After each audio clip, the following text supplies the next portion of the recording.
So chances are you live in a city, or pretty close to one. But have you ever stopped to think about how it's designed?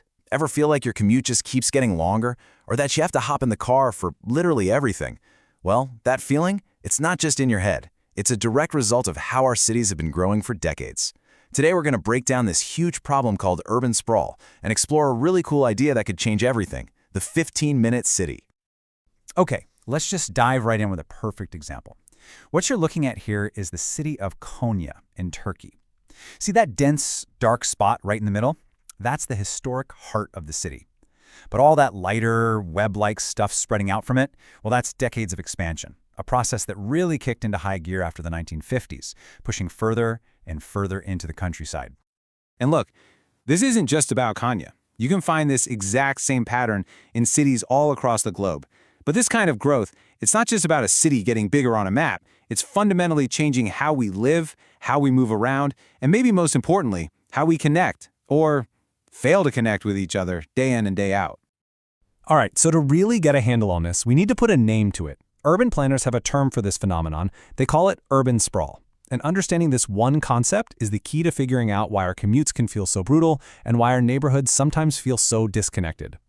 Now here's the crucial thing. Not all city growth is sprawl. Sprawl is a very specific kind of growth. It's low density, with houses spread way out. It's often totally unplanned, kind of leapfrogging over empty fields to build a new subdivision way out there. But the biggest thing, the most important thing, is that it's all built around the automobile. What's so fascinating about this slide is that it shows us there's a choice. Cities don't have to grow this way. On the left, you see that classic sprawl model. It's like a star, pushing out in every direction, where you basically need a car for every single trip. But on the right, that's a different path. It's a more compact, linear city, built along public transit lines, connecting these dense walkable hubs. Two totally different visions for the future. Okay, so if this kind of growth creates so many headaches, why on earth does it keep happening? What are the forces that are actually pushing our cities to expand in this way? Well, as you can see here, there's no single villain in this story. It's really a powerful mix of things. You've got economic growth, which means more people can afford a bigger house with a yard. You have new transportation tech, and let's be honest, we're talking about the car, making it possible to live miles from your job. And you mix that with some pretty weak city planning and a very real desire that a lot of people have to get away from the noise of the city and find a quiet life in the suburbs. And this quote just hits the nail on the head. The car isn't just a tool we use to get around our cities. It has become the machine that literally shapes the city itself. Our massive road networks and our complete reliance on our own cars, that's the engine that has been powering this relentless outward push for decades. But this kind of growth, it's not free, not by a long shot. It comes with these huge, often hidden costs that impact our environment, our society, and even our wallets. So let's actually break down the true price of sprawl. This map of Konya again tells a really painful story.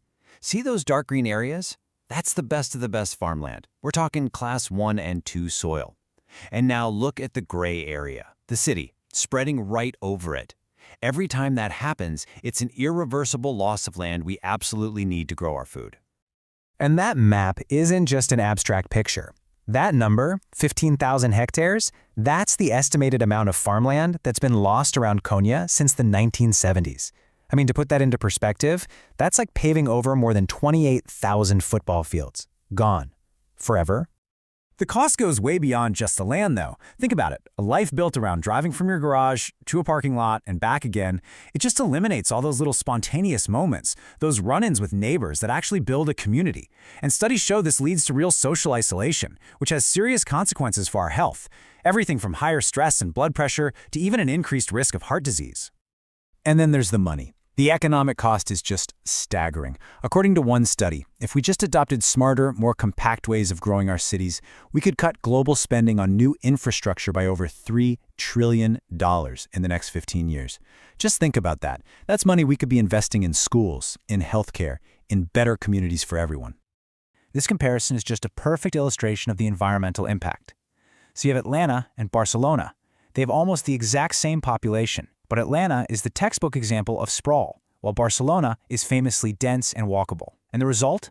Barcelona's carbon emissions are just a fraction of Atlanta's. The way we build our cities has a massive, direct impact on our climate. It's that simple. Okay, so after all that, the sprawl, the costs, the environmental damage, you might be feeling a little down. But here's the good news. Faced with all these challenges, urban thinkers have been developing a really powerful vision for a different kind of city. And that solution is called the 15-minute city. The core idea, which was really brought into the spotlight by an urbanist named Carlos Moreno, is both incredibly simple and totally revolutionary.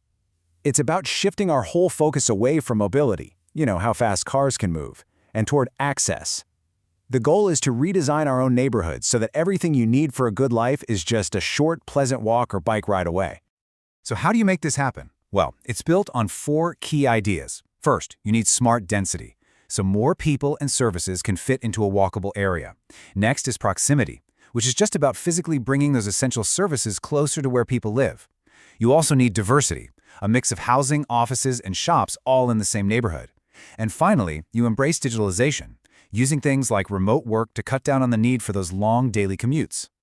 And what's so great about this is that the benefits are basically the direct opposite of all the problems with sprawl we just talked about. We're talking cleaner air, stronger local businesses, and just being more active in your daily life. It helps build community bonds because you're actually out and about, seeing your neighbors. It fundamentally reclaims our streets for people, turning them from traffic sewers into vibrant places to be. And let me be clear, this isn't just some utopian dream sketched out by professors in a classroom. This is a practical, real-world strategy that cities around the globe are already putting in action right now. You have major global cities like Paris, where Mayor Anne Hidalgo has made the 15-minute city a central part of her plan. Barcelona is creating these amazing superblocks that give priority to people over cars. Melbourne has been working on its 20-minute neighborhood concept for years. These cities are proving that a more human-centered future isn't just possible, it's actually happening. And that brings it all back home, doesn't it? Take a second and think about your own neighborhood. How far do you have to go to get groceries? To find a park? To get to your job?